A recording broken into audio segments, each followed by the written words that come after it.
искам да се изкажа по точката за водата от Мизинка, защото явно има неразбиране по въпроса.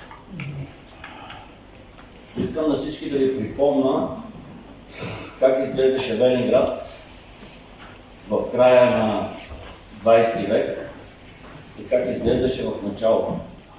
Спомняте ли си? От Чепели до Кавеница и обратно пусти улици.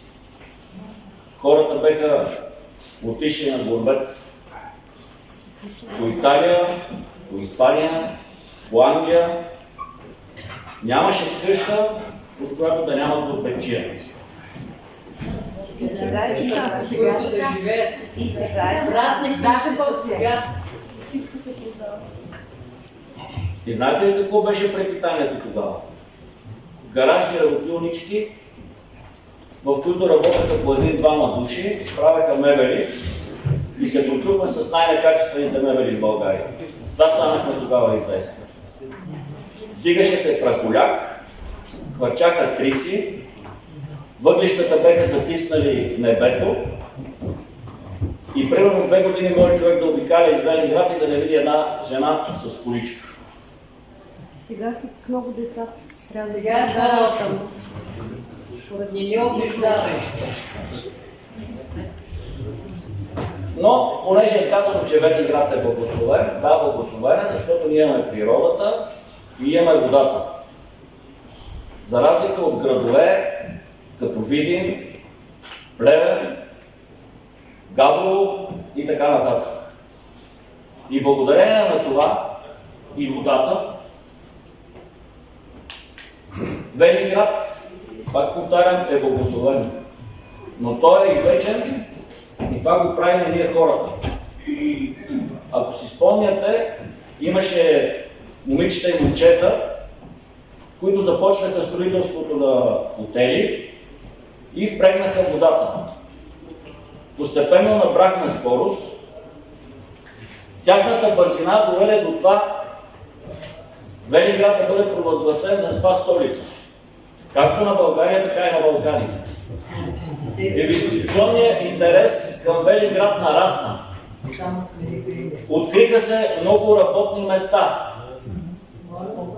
Интересът нарастваше и започна бум на строителство на ваканционни жилища, на инвестиционни жилища и на жилища. Хората от Англия, Испания, Италия се завърнаха. Завърнаха се не всички. Отидаха и те, които бяха. Така, не всички, защото половината град беше изчезнал. Но те тук започнаха да получават заплати равни и по-високи от тези, които получаваха там.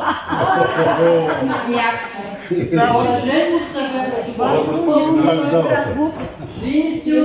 Ако смятате, че заплати между 2 и 3 хиляди евро са малко, Къде? Кой ги взима? в строителството А как всички... работи моя мъж е строител и не може да си види децата от месеци наред? Ами аз не знам къде работи твоя мъж и за кой работи. Да, и общо това. Така, но факт е, че се създадоха работни места. Къде? Факт е. За 500 евро. За...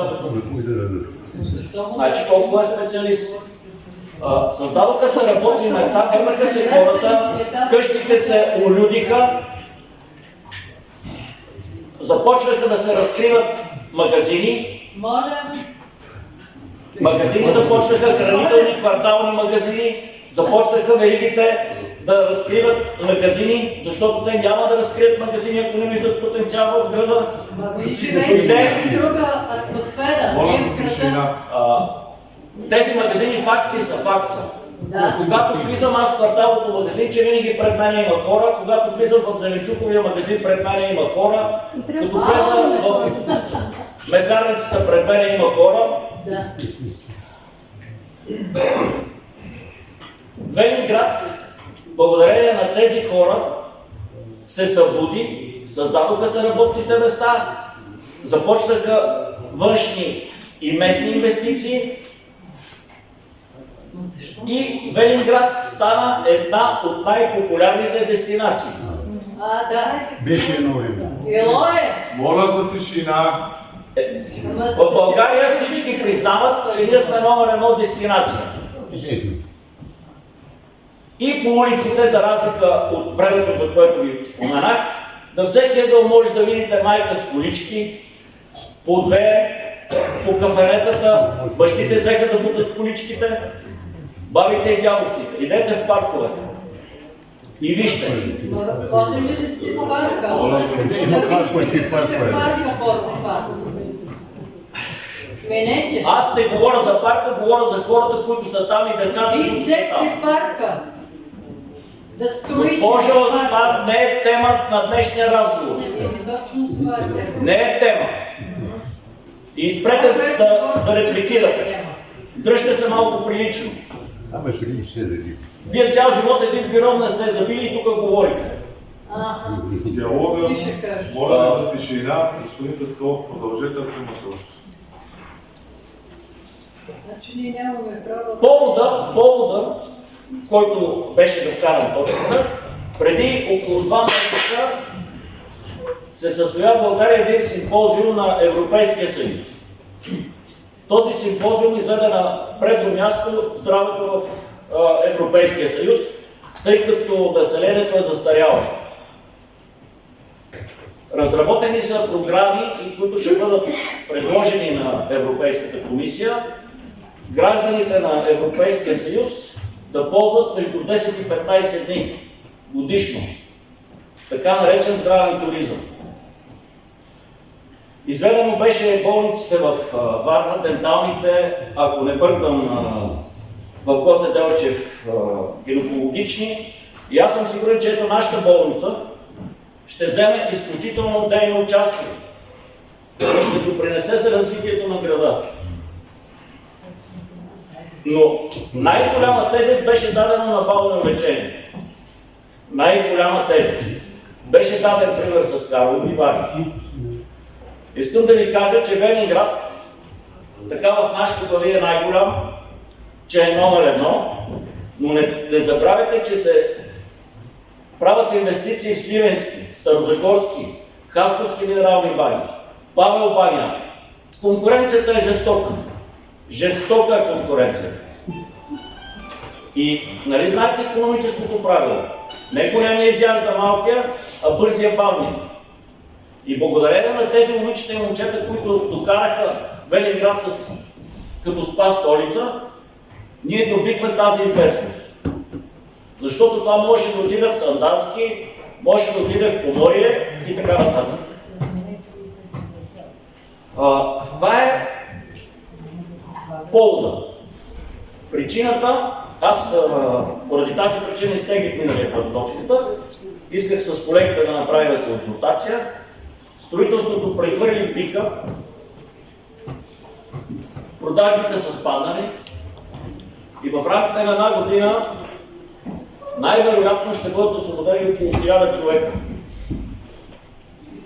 И ако не се направят инвестиции в Велинград и не се използва потенциала на Велинград,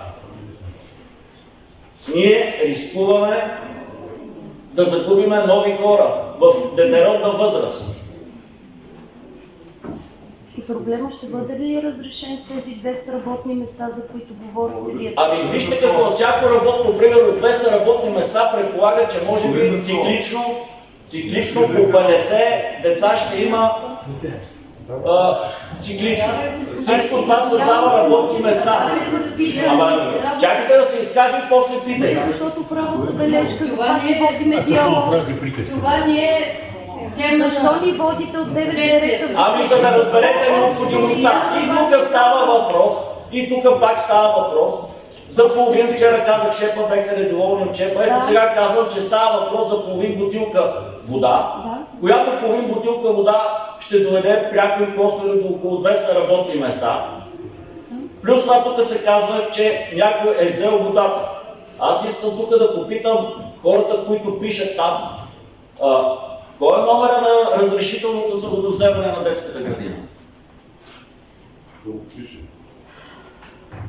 Изтекло ли е? Не е ли изтекло?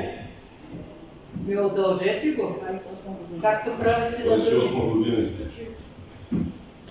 Господин Даскалов, моля да приключите, за да започваме съществено. Така че искам да ви кажа, че това е от изключителна важност за развитието на града. От изключителна важност е за развитието на града и не може да разсъждаваме съвсем така тесногръдо.